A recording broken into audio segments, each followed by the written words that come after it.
166 795. C'est le nombre exact de burpees que j'ai réalisé en exactement 365 jours, pas un seul jour de repos. Que je sois malade, en voyage, que j'emmène ma fille à l'hôpital, j'ai dû faire le job. Cette année, c'était un peu mon Everest à moi. C'est l'équivalent de monter l'Everest en pompe et en saut. Qu'est-ce que je suis devenu? Une machine de guerre? Est-ce que je suis plus sec que jamais? J'ai atteint mon meilleur physique grâce à ce challenge. Les burpees, le HIIT, c'est bien connu. On nous le vend à toutes les sauces. Et apparemment, on pourrait avoir des gains spectaculaires. Et je vais vous montrer la réalité. Ça va peut-être donner des idées à certains, ça va peut-être en refroidir d'autres. Et t'as toujours 2-3 rageux qui vont pas comprendre. J'ai pris 10 kilos grâce à ce challenge et pas de muscles. J'ai donc terminé ce défi plus lourd que ce que je l'avais commencé et systématiquement plus épuisé. Le plus épuisé que j'ai été de ma vie, c'est cette année. Enfin, surtout vous verrez la fin de cette année dernière. Ce que je vais donc vous raconter aujourd'hui, c'est l'histoire d'un échec physique apparent, mais qui cache la plus grande victoire mentale de ma vie. Tout commence il y a un an, où j'ai vu un petit jeune qui s'appelle Jero Arias, un Argentin qui a fait une burpee en plus chaque jour de l'année. C'était sa deuxième tentative. L'année précédente, il avait échoué au jour 280. J'ai été très impressionné et je me suis posé la question, mais est-ce que c'est faisable? Qu'est-ce qu'on ressent? Est-ce qu'on peut tenir aussi longtemps un challenge? Est-ce qu'on a des résultats physiques? Est-ce qu'on devient réellement une machine de guerre? J'ai commencé ce challenge avec tous ces espoirs. Comme vous le savez, j'habite aux îles Canaries dans un cadre magnifique. On a ce qu'on appelle le printemps éternel. C'est super facile de faire du sport en extérieur. Et ma vie se résume à passer du temps en famille, travailler et faire du sport. Je cours 3 fois par semaine et je fais 3 fois par semaine du renforcement musculaire. J'ai ma routine, on va dire, et ça me va très bien comme ça. Je me sens bien. J'ai réussi avec les années à gagner un peu en masse musculaire. Mais ce que j'ai surtout, c'est une grande dépense énergétique parce que je marche beaucoup, 15 à 20 000 pas par jour en moyenne, et ça depuis des années. Retenez bien ça parce que ça c'est super important. Quand j'ai commencé le challenge, je me suis dit jusqu'à 200, je pense que c'est réalisable, 200 burpees d'affilée. Je me voyais capable de tenir jusqu'au jour 200 sans trop de difficultés. On va voir que ça s'est pas présenté de la même façon que ce que je pensais.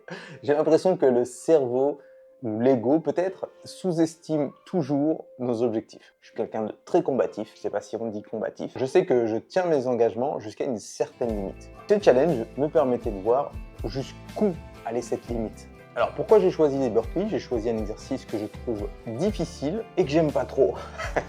J'ai pas pris les tractions parce que je pense que ça aurait été impossible de faire ce qu'il a fait. Et on va dire que les burpees, c'est quelque chose de beaucoup plus abordable pour moi. Et aussi, pendant ma transformation, c'est un exercice que j'ai beaucoup fait, qui m'a beaucoup apporté, je pense. Mais c'est quand même un exercice qui me faisait pas mal galérer et qui, à la fois, est très cardio et très renfo. Du coup, je cherchais un truc qui mixe les deux et les burpees, c'est parfait. Et bien évidemment, au début, les 10, même jusqu'aux 30, 40 premiers jours, ça va, les burpees, faire 40 burpees d'affilée. Je pense que c'est accessible déjà pour beaucoup de monde.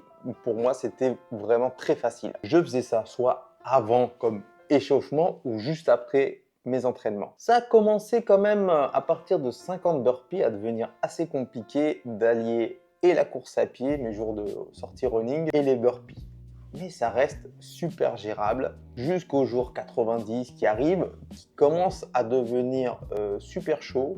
Mais ça va, enchaîner 80 burpees, 90 burpees d'affilée, c'est facile. À partir du, je crois que c'était aux alentours du jour 75, je me suis dit, ça serait bien que je tente un défi de faire 100 burpees le jour 100, qui était exactement le 10 avril 2025, de tenter ça le plus rapidement possible et d'essayer de battre un record que je n'avais jamais tenté. Et je voulais un peu marquer le coup pour cette fameuse journée, le premier cap des 3 chiffres. En fait, jusqu'à là, les burpees, ça rajoutait considérablement une dépense énergétique supplémentaire. Du coup, j'ai vu sur ma composition corporelle un changement quasiment instantané. Je vous rappelle que je m'entraîne 6 fois par semaine, que je marche 15 à 20 000 pas par jour, plus les burpees. Là, oui, mon corps a changé et j'ai perdu de la graisse. J'ai toujours un peu, depuis quelques années, depuis que je suis papa en général, on est tous un peu pareil, j'ai toujours un peu de gras en trop. Et là, j'ai vu mon gras disparaître, mes abdos réapparaître petit à petit. Du coup, pour moi, là, dans ma tête, à la fin de l'année, j'allais terminer comme une machine de guerre. Là, c'était parti. Aux alentours du jour 75, Pour moi, je me suis dit, c'est un truc de ouf. D'autant plus que je mangeais bien, je dormais bien et j'avais une dépense, comme je vous l'ai dit, colossale. En réalité, je pouvais dire que je m'affûtais, réellement, hein, vraiment. D'ailleurs, il y a eu la période du ramadan où j'ai fait les burpees pendant le ramadan et c'était totalement gérable, aux alentours du jour 60. Là aussi, j'ai eu mon premier voyage. On est parti en Andorre quelques jours avec la petite famille. J'ai fait les burpees dans le froid et j'ai vu que c'était mieux dans le froid. Et ouais, la chaleur, vu qu'on monte vite en cardio, etc., ça aide beaucoup le fait qu'il fasse un peu plus frais quand même. 300 jours, c'est ce qui reste avant la fin de l'année. Aujourd'hui, c'est jour 65.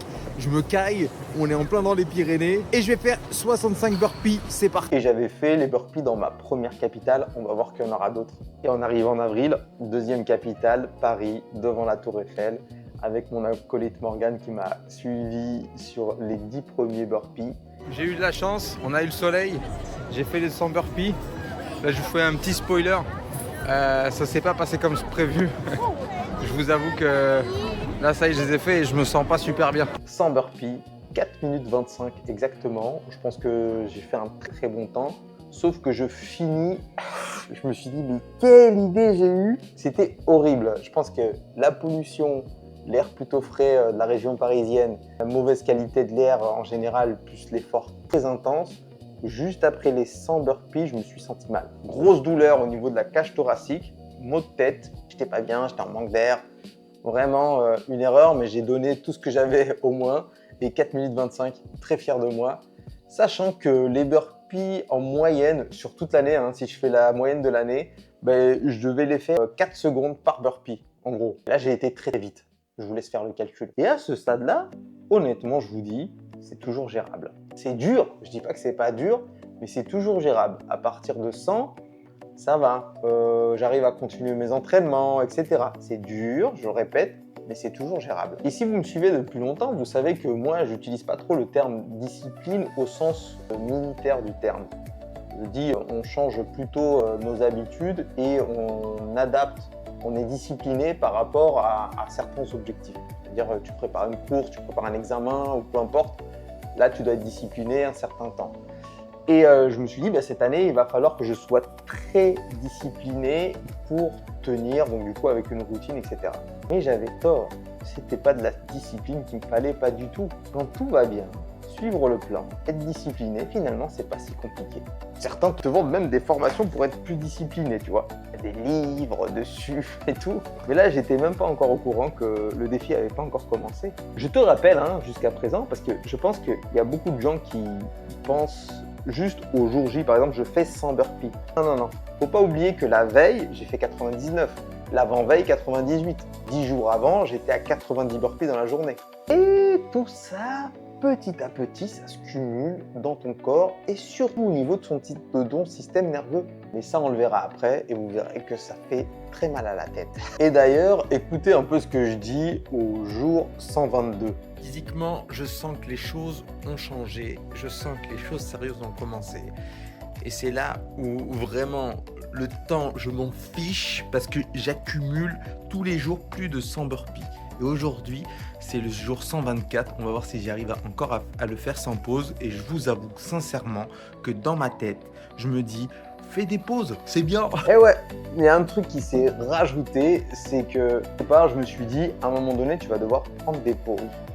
Et plus le temps avance, et plus il y a une petite voix qui me dit « Mais non, mais vas-y, tu peux le faire sans pause. » Un peu comme l'histoire du « Fais les 100 burpees le plus vite possible ». À un moment donné, ça a fait un peu un déclic dans ma tête. Je me suis dit « Et fais-le sans pause », malgré la fatigue qui se cumule, etc. Est-ce que ça a été une erreur? Je sais pas. En tout cas, ça a changé un peu la dimension du challenge. Parce que quand tu fais des pauses, des burpees, je pense que ça aurait été beaucoup plus gérable et vraiment beaucoup plus facile. Et quand je vous dis beaucoup plus facile, je pense que c'est la moitié d'effort. Au 70e jour de l'année, avec ma femme et ma fille, on décide de partir en trip pour 4 mois. Je sais que ça va être compliqué parce que je vais devoir faire les burpees non plus dans mon environnement naturel, entre guillemets, mais sur le bateau, dans des hôtels, etc.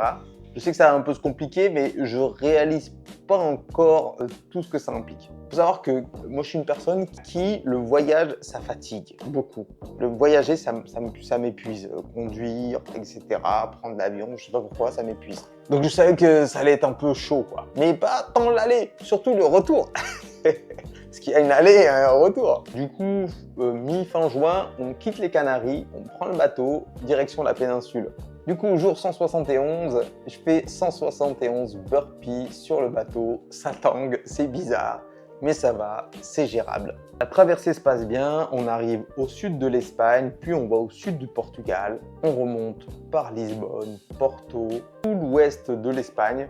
On va à Saint-Jacques-de-Compostelle. D'ailleurs, jour 184, certains vont faire le pèlerinage à Saint-Jacques-de-Compostelle. Moi, j'y vais pour faire des burpees et transpirer. Par contre, pour faire les burpees au Portugal, etc., c'était une vraie galère parce qu'il faisait vraiment très chaud et j'étais obligé d'utiliser la clim, de faire ça en intérieur. Parce que ça, c'est un aspect que j'avais pas pris en compte, c'est que faire des burpees quand il fait chaud, c'est quasiment pas impossible, mais très usant. Quand je suis arrivé au nord de l'Espagne, notamment au nord-ouest, il faisait super froid et j'étais super content. Enfin, super froid, il faisait une vingtaine de degrés. Beaucoup plus frais, du coup, ça allait beaucoup mieux. Pendant le début du voyage, j'arrive à faire et les burpees et faire un petit peu de sport. Mais je vais juste un petit peu courir dans les hôtels où il y a une salle de muscu, je fais un peu de muscu. Mais mon activité physique réduit drastiquement.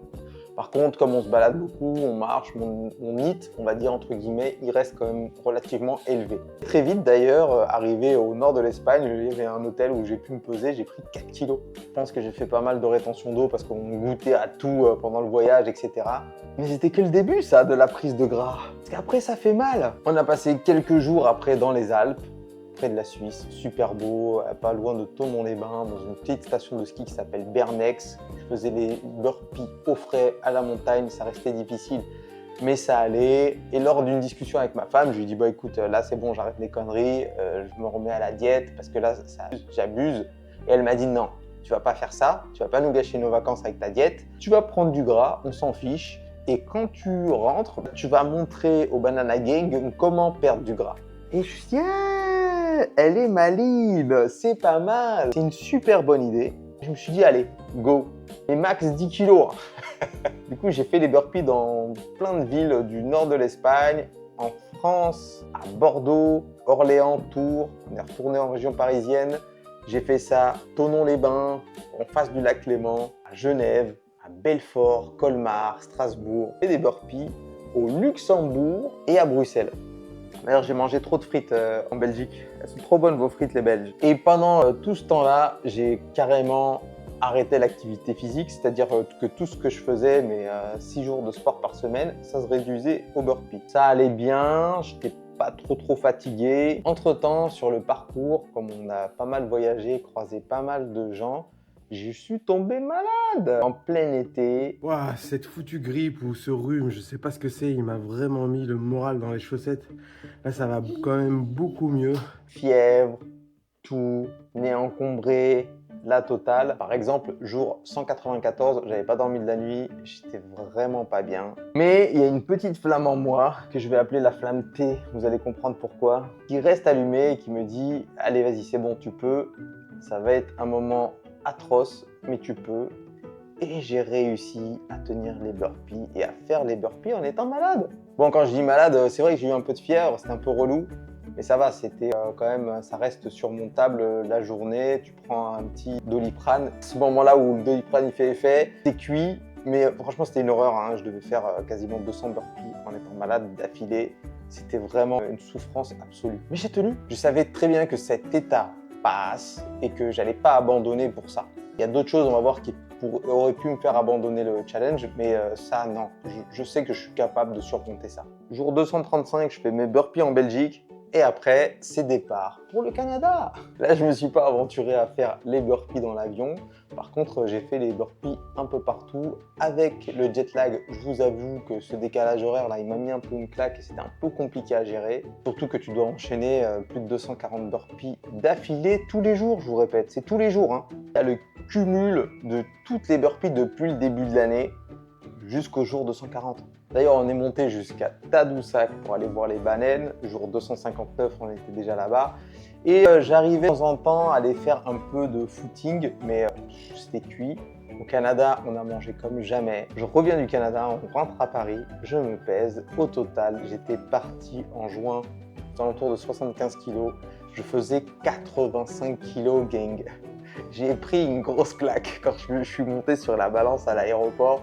J'ai pris vraiment une grosse claque. Mais c'est le jeu. Je me suis dit, ah, c'est peut-être pour ça que les burpees, c'est un peu plus dur. Mais en même temps, comme je vous le disais, là, mon activité physique, vraiment, elle avait vraiment chuté, quoi. Je faisais quasiment plus rien par les balades et les burpees. Du coup, c'est là où je me suis remis en question sur le fait, ah, est-ce que réellement je vais devenir une machine à la fin de l'année? Mais j'avais toujours espoir parce que je me suis dit, là, c'est les vacances, je rentre à la maison, je vais reprendre une routine, je vais me faire un programme et intégrer les burpees dans ce programme. Que nenni, retour en France, et là je me souviens très bien, jour 268. Je sais pas comment j'ai fait pour commencer là, mais vraiment c'est super dur là. Je suis retour en France, le froid ça pique, les bouchons ça pique, le temps gris ça pique. J'étais tellement bien au Québec, on était tellement bien au Québec, il faisait beau et tout était cool, la vie était belle, on mangeait beaucoup. Ah, le retour ici en France est dur, là on n'a pas beaucoup dormi cette nuit, du coup moi j'étais très fatigué pour commencer les burpees. Je sais pas comment j'ai fait pour commencer les burpees parce que j'étais épuisé. Jet lag là, décalage horaire, il m'a mis une grosse claque et je sais pas comment j'ai fait. Et du coup, j'ai été super doucement. Je sais pas quel temps j'ai fait. Vous pouvez aller retrouver ça dans les vidéos. À chaque fois, je mettais le temps à la fin. Et j'étais épuisé. Vraiment très dur. On est resté quelques jours sur Paris. Et bim, le retour en Espagne. Et là, c'est là où ça a fait vraiment mal. Tout le retour, j'en ai bavé. Entre les heures de voiture, plus dormir dans des hôtels, tout le voyage qu'on venait de s'accumuler, faire plus de 270 burpees tous les jours, je vous le rappelle, hein, j'insiste, ben ça épuise autant mentalement que physiquement et je pense que c'est là où ça a pris un réel tournant. Et là où j'ai vraiment failli arrêter, on arrive au sud de l'Espagne, tout s'est bien passé pour ma fille dans le voyage, elle tombe malade. Genre, le jour où on part de Séville pour aller à Huelva, pour aller prendre le bateau, 2 jours avant, je crois, parce qu'on avait deux nuits d'hôtel à Huelva, on monte dans la voiture, tout va bien, on nous dit « Ah, j'ai un peu mal au ventre et tout, le truc. » Je vous promets, on sort, on rentre dans l'autoroute, et il y a tout qui va pas. Ma fille commence à vomir, à se sentir pas bien, on fait des pauses, on essaie de l'hydrater, etc.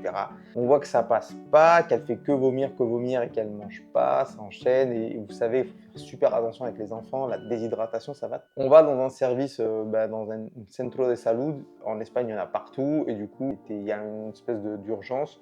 On est pris par un pédiatre qui nous dit bon écoutez, on ne sait pas ce qu'elle a, c'est certainement une grosse gastro parce qu'on avait croisé ma mère quand on est rentré de Paris et ma mère elle rentrait d'Algérie avec une gastro, ça j'ai oublié de vous le dire.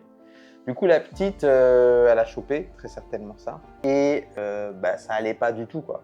C'est genre plusieurs nuits, elle mangeait rien, on essayait d'hydrater même l'eau qu'on lui donnait ou vous savez les petits trucs sucrés là qu'ils lui donnent avec des électrolytes. Elle vomissait tout.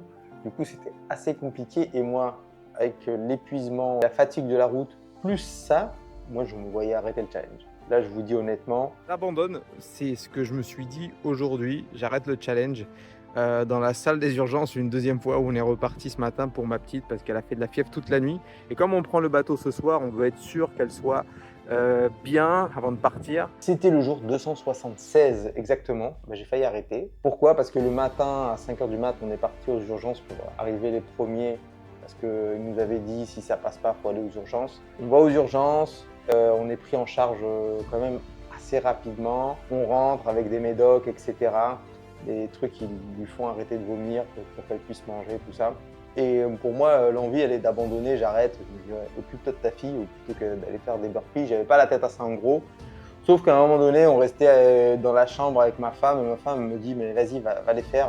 Tu peux les faire. De toute façon, elle dort. On pourrait faire de plus. Du coup, j'ai continué. J'ai fait les burpees en pensant arrêter le lendemain si ça allait pas mieux. On pensait devoir annuler le bateau, changer les dates, rester plus longtemps là-bas, etc. si ça s'arrangeait pas. Finalement, il y a eu une petite amélioration. On a pris le risque.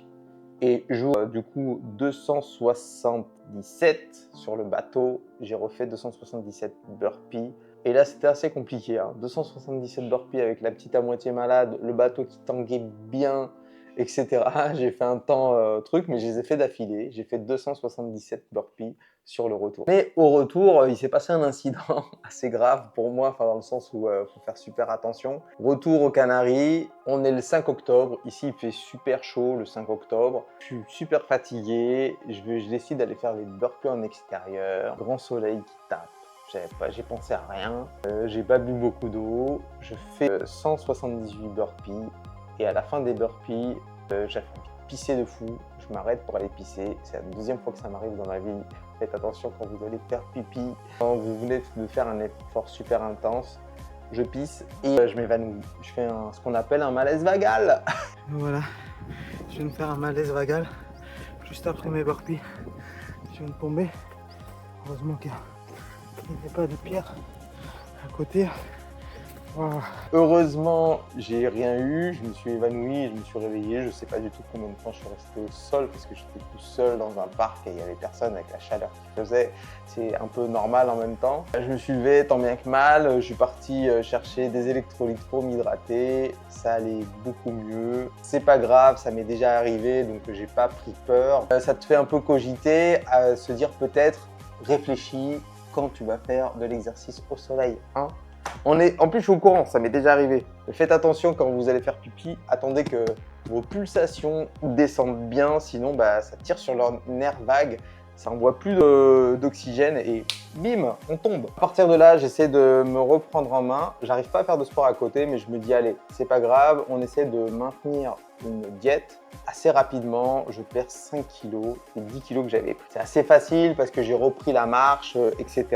Sauf qu'au bout d'un moment, je ne le réalisais pas encore, les burpees m'affectaient vraiment. Et c'est là que le piège s'est renfermé sur moi. Challenge que je pensais qui allait me rendre comme une machine, avec un physique de ouf, etc.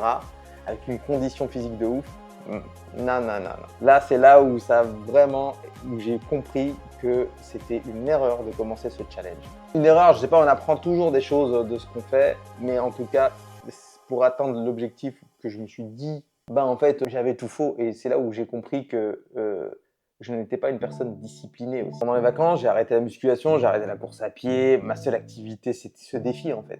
Mais tu vas me dire, ouais, 20 minutes de burpee intense, du coup, c'est une grosse dépense. Oui, c'est vrai. Et d'ailleurs, à chaque fois que je faisais les burpees, à partir de 300, si tu veux, mon corps, il était en ébullition et je transpirais même encore 1 heure après. Donc, mon métabolisme était très actif pendant cette période-là. Sauf qu'il y avait une redescente très très forte. Et c'est là où j'ai compris que plus ça allait aller. C'est là où j'ai compris que plus j'avançais et moins je me dépensais dans la journée. Je passais mes journées assis ou je prenais la voiture. Je marchais beaucoup moins. Je galérais, alors que je fais 15 à 20 000 pas par jour en moyenne, je galérais à faire 10 000 pas par jour. Ça a affecté mon NEAT, Non-Exercise Activity Thermogenesis. Tout ce que je faisais dans la journée, je le faisais au ralenti à cause de ce challenge. Et mon NEAT s'est effondré sur lui-même. J'étais devenu un sportif sédentaire. Et faire 300 burpees dans la journée, ça compense pas quand tu manges pareil ou voire plus. Parce que ce que j'ai remarqué aussi, très certainement l'activité physique intense que je faisais, ça élevait peut-être mon cortisol et ça me donnait plus faim aussi dans la journée. Donc sans m'en rendre compte, les 5 kilos que j'avais perdus, j'en ai repris 2 je crois. Et ça fait mal. Et je pense que au-delà de l'aspect physique, parce que sur l'aspect physique on arrive à tenir, je pense que c'est mon système nerveux qui a dit stop. En fait, c'est une inflammation chronique là, de faire tous les jours ça. Et je commençais à me sentir vraiment prisonnier, je commençais à ressentir le manque d'aller faire de la muscu, etc. Avec l'activité professionnelle qui s'intensifiait en plus, franchement, ce challenge, ça devenait vraiment un fardeau. Je savais que ça allait être compliqué à la fin de l'année, mais je réalisais pas. Et là, je me suis dit, j'avais d'ailleurs fait une vidéo, j'ai dit là, je peux pas. Là, je peux pas être en déficit calorique, c'est impossible, même en diète de maintien, je galère. Du coup, tant pis, en janvier, je reprends les choses doucement, calmement. Si je prends du gras et tout, si je regrossis et tout, c'est pas grave. Fini ce challenge, c'était le seul objectif que j'avais. Fin novembre, début décembre, beaucoup de boulot, encore des voyages. Mi-décembre, encore un voyage, réunion familiale. qu'est-ce qui se passe? Je tombe malade. Une grosse sinusite horrible. Et le pire, c'est que je suis encore à la montagne et en fait, le fait de faire des burpees en altitude, bah, ça épuise. Hein. Franchement, tu sens que tu as un peu moins d'air. J'ai galéré, mais ça, je peux en vouloir qu'à moi-même. Je me suis engagé dans ce challenge. Et c'est là où j'ai compris que, en fait, je n'étais pas une personne disciplinée. Si j'ai perdu mes 50 kilos, si j'ai réussi plein de choses dans la vie, autant professionnelle, personnelle, c'est juste que je suis une personne tenace. Le fameux T, cette fameuse flamme qui brûle dans moi, dans certainement pas mal de monde aussi, mais je suis une personne tenace. Quand j'ai un objectif, j'y vais. Et je suis pas discipliné du tout, je vous promets. Parce que là, je prenais aucun plaisir à ce que je faisais. C'est juste que je m'étais engagé avec moi-même à tenir cet objectif. Ben, j'y suis allé. Sur le parcours, j'ai partagé un peu mon expérience, mon ressenti. J'ai dit quand ça allait bien, quand ça allait mal. Et j'ai reçu commentaires style « Ouais, mais t'as rien à prouver, etc. » Si j'ai quelque chose à prouver. Si je suis capable de tenir un engagement avec moi-même. Peut-être que les gens ne le comprennent pas, c'est sûr, j'ai pas à me faire mal, j'ai pas à souffrir, etc. Mais c'est pas une histoire de souffrance, c'est une histoire d'engagement. Si j'avais arrêté, comme on me l'avait suggéré, au jour 280, 300, qu'est-ce que je me serais dit là, actuellement, hein? Qu'est-ce que j'aurais pensé? Pas grave, c'est juste un challenge, etc. Mais le fait d'aller jusqu'au bout, comprendre ses limites, etc., ça n'a pas de prix. Et il n'y a pas beaucoup de monde qui est capable de réaliser ce que j'ai fait. C'est vrai, c'est une réalité. Et c'est là où je comprends comment les gens réussissent. C'est pas parce qu'ils sont plus disciplinés, motivés, etc. Non, non, ils sont tenaces, tiennent leurs engagements.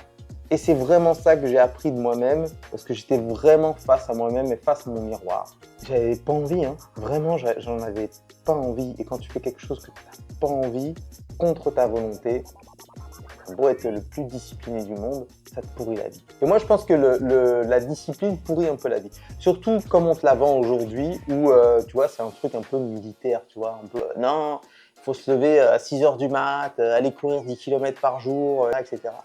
Ça, c'est tenable un temps, mais après, ça devient une prison. Ah oui, parce que ça impacte sur toute ta vie. Tu fais plus réellement ce que t'aimes.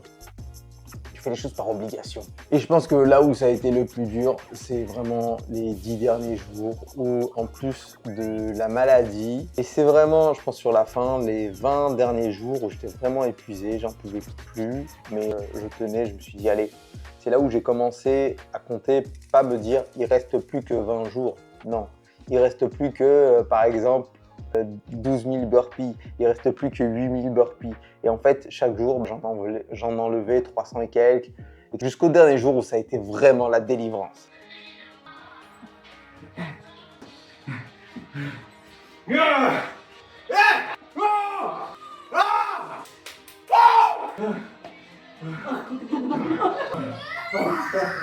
Là, vraiment, je me suis dit, il y avait un peu de fierté, le fait que ça soit accompli, mais vraiment le truc, c'est que je suis délivré.